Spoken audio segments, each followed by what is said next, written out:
उसकी एक सेठानी थी धारिणी देवी, एक पुत्र को जन्म दिया उन्होंने। ऐसा रूप लावण्य का धरी पुत्र नव यौवन अवस्था को धीरे धीरे प्राप्त हुआ। जो देखता वो देखता ही रह जाता, इतना सुंदर पुत्र को जन्म दिया। प्राणों से भी प्यारा पुत्र। एक क्षण को सेठानी उसे अपने से बिलग नहीं करती, अलग नहीं करती। बड़ी मुश्किल से एक पुत्र, एक संतान हुई थी उनकी। सेठ ने सोने की मोहरें लुटा दी, मेरे घर पुत्र हुआ, मेरा पुत्र, मेरा बालक। उसे ऐशो आराम में पाला उस बालक को, इतना सुख दिया जो कोई पिता अपने पुत्र को इतना सुख नहीं देगा। उस ऋषभ दत्त सेठ ने उस पुत्र को बहुत सुख दिया। इतना सुंदर था, इतना खूबसूरत था कि जो भी नवयौवनाएं देखती उस पर आकर्षित हो जाया करते, अपना चित्त उसे समर्पित कर देते। ऐसा मनोहारी बालक, घुंघराली अलकावलियां, सीपी जैसी आंखें, कमल जैसे नयन। पुत्र बड़ा हुआ। पहले के समय 30-30 साल के बुढ़ों की शादी थोड़ी होती थी, जल्दी कर देते थे बचपन में। उसकी सगाई कर दी एक सेठ की 8 कन्याओं के साथ। कितनी? 1 नहीं, 2 नहीं, 3 नहीं, 8 कन्याएं। पहले बहु विवाह को बहुत सम्मान मिलता था। पहले देखा जाता था कि किस राजा के पास कितनी स्त्रियां हैं, कितने हाथी हैं, कितने घोड़े हैं, यही ऐश्वर्य था। उससे वो सम्राट बड़ा माना जाता था। सेठ ने कहा मेरा पुत्र 1 नहीं 8 कन्याओं से विवाह करेगा। सगाई कर दी, एंगेजमेंट हो गई। पहले सगाई जल्दी होती थी, शादी बाद में होती। आजकल तो चट मंगनी, पट शादी, झट तलाक। ध्यान रखना, इतना फटाफट हो जाता। पहले नहीं, पहले टाइम दिया जाता था। मालूम है सगाई क्यों होती थी पहले? आजकल होती है 1-2 दिन में ही तो हो जाती है उसी दिन। पहले इतना लेट क्यों करते थे सगाई? बचपन में, शादी बड़े में, बोलिए इतना लेट क्यों करते थे? ताकि बच्चा बड़े में शिकायत नहीं करे कि दुर्घटना के पहले सूचना नहीं दी गई। समझ में आ रहा? सगाई का मतलब यही है कि शादी एक दुर्घटना है, और सगाई उसके पहले की सूचना है। सगाई कर दी बच्चे की, और बड़ा हुआ और यौवन अवस्था को प्राप्त हुआ। एक दिन वह सेठ पुत्र, श्रीमान धीमान बुद्धिमान पुत्र, कहीं जा रहा था। रास्ते में क्या देखता है? बिहार की वो जो भूमि है ना, तीर्थंकरों की भूमि है, गणधरों की भूमि है, श्रुत केवलियों की भूमि है, केवलियों की भूमि है। हर जगह से निर्वाण ही निर्वाण हुआ करता है। वहां जा रहे, क्या देखा? राजागृही में सुधर्माचार्य का संग आया। गणधर सुधर्म स्वामी प्रवचन सुने, भीतर से वैराग्य फूट पड़ा।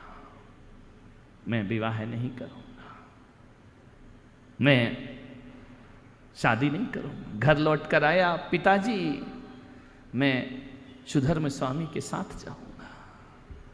पिता ने कहा तू पागल है, मेरा इकलौता बेटा, तू कैसे जा सकता है? मां रोने लगी कि नहीं, वैराग्य नहीं, तू घर में रहकर धर्म कर। तुझे जैसा चाहिए मैं तेरे लिए अपने उपवन में एक चैत्यालय बना दूंगी, मंदिर बना दूंगी। बेटा तुझे जितनी तपस्या करना है घर में रहकर तपस्या कर। ये बड़ा कठोर है, ये मार्ग ऐसा नहीं है तलवार की धार पर चलने जैसा मार्ग है, तुझे सहन नहीं होगा पुत्र। तुझे हमने नाजों से पाला है, तुझे हमने बड़े नखरों से पाला है, तू इतने बड़े बड़े कष्ट सहन नहीं कर पाएगा। बादल गरजेंगे, मेघ बरसेंगे, तिल तिल वर्षा होगी, पर्वतों पर बैठना ये तेरे बस का काम नहीं है। पुत्र एक काम कर, घर में रह के कर। जिन बच्चियों की सगाई हुई उनके माता पिता चिंतित हो गए कि यदि ये शादी नहीं करेगा तो हमारी इन कन्याओं से कौन विवाह करेगा? इनका विवाह तो, इनकी सगाई तो हो चुकी है, पूरे में बदनाम हो जाएंगी। पूरी संसद बैठी, ससुराल पक्ष, उसके माँ बाप का पक्ष, ऐसा मत करो, इन बच्चियों की जिंदगी बर्बाद मत करो। इनने क्या बिगाड़ा है तुम्हारा? तुमको दीक्षा लेना है, सन्यास लेना है, एक काम करो, बुढ़ापे में ले लेना। पहले बुढ़ापे की चीज थी सन्यास, इतनी कम उम्र में सन्यास लेना अच्छा नहीं है पुत्र। इन बालिकाओं ने, इन कन्याओं ने क्या बुरा किया है तुम्हारा? बहुत समझाया, बुझाया, पूरे लोगों ने प्रेशर डाला। कभी सन्यासी बन के देखना, पूरा गांव समझाने आता है, मत जाओ, क्या रखा है साधु बनने में, क्या रखा है, कोई मतलब नहीं है, घर में रह के करो, बेकार की चीज है, इतना बड़ा तपस्या से क्या होता है, पंचम काल में मोक्ष तो होता नहीं है, काय को दीक्षा ले रहे हो। आते हैं, मेरे पास भी बहुत सारे आए थे समझाने, पूरा गांव जैसे केवल ज्ञान इनको ही हो गया हो, ध्यान रखना। मैंने तो तुरंत निर्णय लिया था कि महाराज आचार्य विद्यासागर जी के संग में ब्रह्मचारी बना। मैंने कहा महाराज ये मेरे रिश्तेदार और दोस्त लोग छोड़ेंगे नहीं, मुझे आज ही विदा करो यहाँ से। मैंने सुबह संन्यास लिया और शाम को अहमदाबाद आ गया था, ध्यान रखना। मैंने कहा दूर रहो इन लोगों से, नहीं तो ये तो पूरी तरह कोशिश करेंगे कि इनका संन्यास खत्म कर दिया जाए। बहुत रोका, फंस गया पुत्र। उसने कहा मैं शादी करूंगा, लेकिन एक शर्त है। क्या शर्त है? कि आप सब कह रहे हैं तो बड़े बुजुर्गों का मैं कहना नहीं टाल सकता हूं, माता पिता ने मुझे पाला है, मैं उनकी आज्ञा मानता हूं, लेकिन शादी करूंगा। लेकिन शादी के दूसरी प्रभात सुबह होते ही मैं दीक्षा धारण कर लूंगा। माता पिता ने सोचा चलो लाइन पे तो आया। रात भर 8 कन्याएं उसे रिझाएंगी, श्रृंगार रस में लीन करेंगी, विषय भोग में डुबोएंगी, कामुकता के भाव प्रदर्शित करेंगी, सब बैराग मर जाएगा। विवाह कर दिया, बड़े ठाट से विवाह, स्वर्ण करोड़ों स्वर्ण मुद्राएं लुटा दी सेठ ने। ऐसा विवाह दुनिया में किसी का नहीं हुआ होगा, ऐसा विवाह उनका कर दिया। बेटे का 8 कन्याओं से शादी कर दी, 1 नहीं 2 नहीं, वो कन्याओं को शिक्षित किया गया कि उस बच्चे को किस तरह से तुम्हें अपने काम उपाश में बांधना है, कैसे श्रृंगार रस में लीन करना है, कैसे मोह आसक्ति में बांधना है। बड़े बड़े ज्ञानी ने उन्हें उपदेश दिए और समझाया कन्या को कि रात भर में इसका वैराग्य समाप्त होना चाहिए। हो गई शादी। इतनी ठाठ से शादी हुई कि एक चोर भी आ गया। उसने कहा इस सेठ के घर में डाका डालते हैं, जितना शादी में मिला है सब लूट लो इनका। मालूम है 500 चोर आ गए, सेठ के घर को घेर लिया। रात को 12 बजे कोई सामान उठा रहा, कोई आभूषण उठा रहा, कोई पैसे उठा रहा, और ये लड़का 8 कन्याओं के साथ शयन कक्ष में। बहुत उपाय किए कन्याओं ने, इतने उपाय किए, सब व्यर्थ सिद्ध हो गए। जब बैराग की लत लगती है कुछ समझ में नहीं आता है। बहुत समझाया, कोई ऐसा दृश्य बाकी ना रहा जो 8 कन्याओं ने उन्हें रोकने के लिए ना किया हो। ऐसी कोई कला, ऐसा कोई आकर्षण नहीं था जो उन्होंने प्रस्तुत ना किया हो। हर तरह से उसको लोभित, आकर्षित करना चाहा। कुछ वार्तालाप चल रहा है, बैठ करके सुनने लगता है। वहां पर भीतर से राग और वैराग्य में द्वंद्व चल रहा है। राग अपनी तरफ खींचता है, वैराग्य अपनी तरफ खींचता है। एक वैरागी 8 रागी, ऐसा कोई साधन उन्होंने नहीं छोड़ा। उन्होंने कहा कि ठीक है तुम सुबह दीक्षा लेना, आज तो सांसारिक जीवन जी लीजिए जी भर के, उन्होंने कहा नहीं। कितने जन्म गवा चुका ममता के बीच में, कितने कफन बदलता गया राग देश में, अब तो दफन हो कामना वरदान ये मिले, आया हूँ तेरे दर पे प्रभु ध्यान के लिए,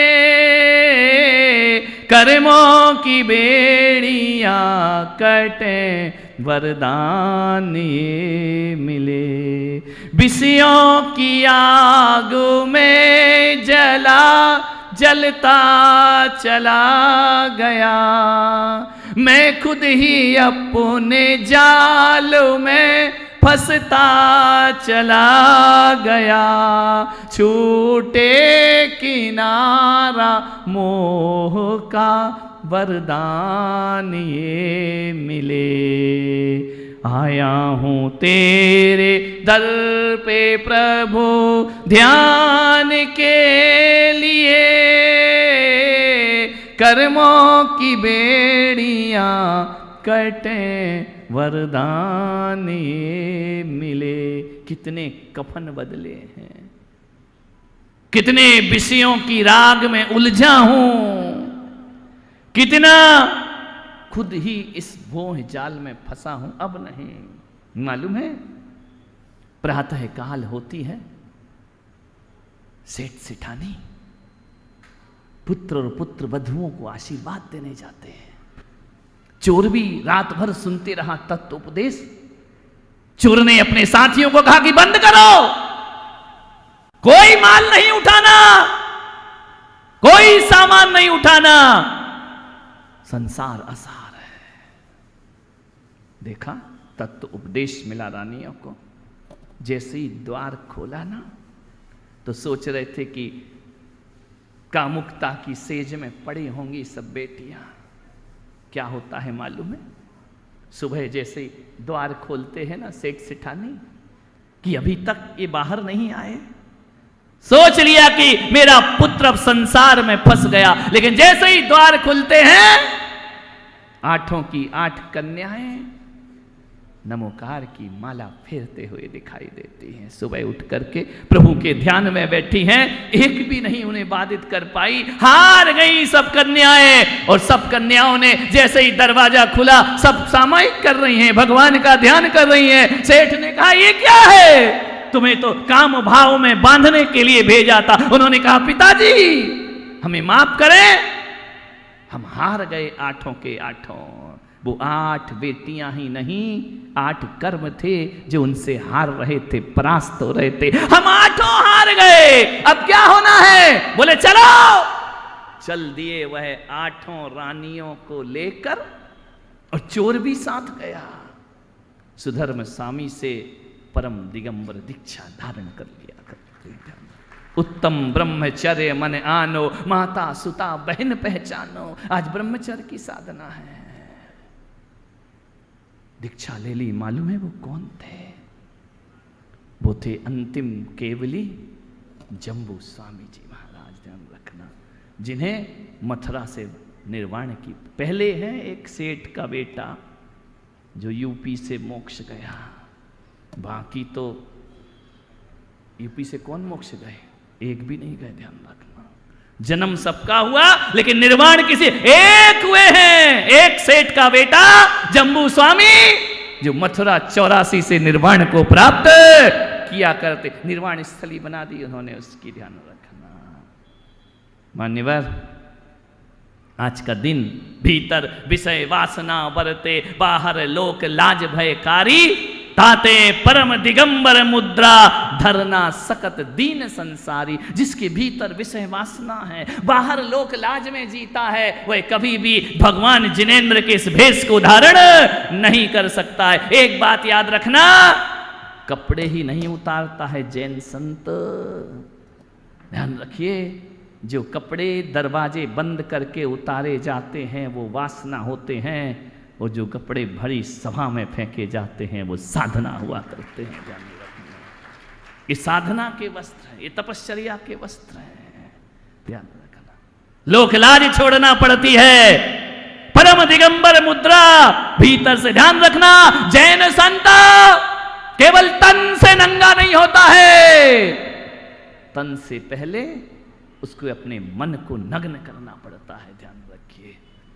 एक पत्रकार आए मुझसे बोले कि महाराज आप नग्न रहते हैं, एक लंगोटी तो लगा लिया करो, समाज में अच्छा नहीं लगता। मैंने कहा तुमको अच्छा नहीं लगता है? लंगोटी में 1 मीटर कपड़ा लगता है, यहां पट्टी बांध 2 इंच में काम हो जाएगा। ध्यान रखिए। मैंने कहा मुझे इतना बड़ा कपड़ा मत लपेट, तुझे अच्छा नहीं लगता तो निगाहों में पर्दा कर ले। ध्यान रखना। मैंने कहा एक बात याद रखो, दिगंबर संतों को मत बोलो कि वासनाएं फैलाते हैं। टीवी पर जाकर देखो जो वासनाएं फैलती है ना, जो सोशल मीडिया पर। मैंने कहा संतों पे रोक नहीं, जरा इन चीज़ों पे रोक लगाओ जो देश की संस्कृति के लिए खतरा बन करके खड़ी हुआ करती हैं। संत तो साधना देता है, संत तो नैतिकता का पाठ पढ़ाया करता है, संत तो आचरण दिया करता है। ध्यान रखना, आचरण का परिधान पहने संत। मैं मध्य प्रदेश में, मेरा इंदौर में चतुर्मास हुआ। बलराम जाखड़ 2004 में मध्य प्रदेश के राज्यपाल थे, वह मेरी सभा में आए। मैंने कहा बलराम जी जाखड़ साहब, महामहिम राज्यपाल, बोलिए आप संत की सभा में आए। मालूम है उन्होंने क्या कहा? बोले महाराज आज मैं बेहिचक कहता हूं कि लोगों ने मुझसे कहा कहां नग्न साधु के दरबार में जा रहे हो। तो बलराम जाखड़ के शब्द मुझे आज भी याद हैं। वो राज्यपाल थे मध्य प्रदेश के। उन्होंने कहा भरी सभा में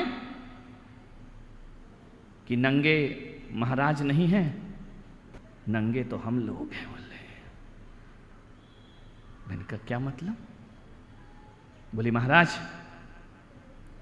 नंगे तो हम हैं, आप नंगे नहीं हैं, आप निर्वस्त्र होकर भी निर्वासना में हैं और हम वस्त्र पहनकर भी वासना में जिया करते हैं। नंगा कौन है इस धरती पर? जो निर्वासना में जीता है वो नंगा है, या जो वासनाओं में जीता है वो नंगा है। ध्यान रखिए। बोले नंगे तो हम लोग हैं, हमारे अंदर काम है, वासना है, इच्छाएं हैं, लालसाएं हैं, हम संसारी दीन हैं। आप तो सम्राटों के भी सम्राट हैं। ध्यान रखिए। उस पत्रकार ने पूछा आप नग्न रहते हैं, एक से एक रूप सौंदर्य वाली बहु बेटियां आपके पास आती हैं, आपके सामने खड़ी हो जाती हैं, आपको कैसा लगता है? मैंने कहा कैसा लगता है? बहु बेटियां मेरे सामने आती हैं सुंदर सुंदर, तो उन्हें देखकर मुझे ऐसा लगता है कि जैसे मैं 1 साल का बच्चा हूं, वो मेरी माता हो जो अपनी गोद में मुझे उठाना चाहती है। ध्यान रखना, दिगंबर संत कौन संत होता है?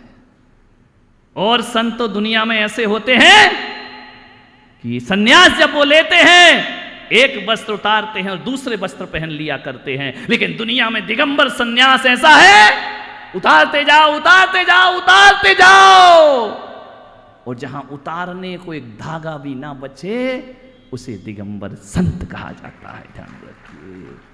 वासना और कामना के वस्त्रों को भी उतार करके फेंक दिया करते हैं।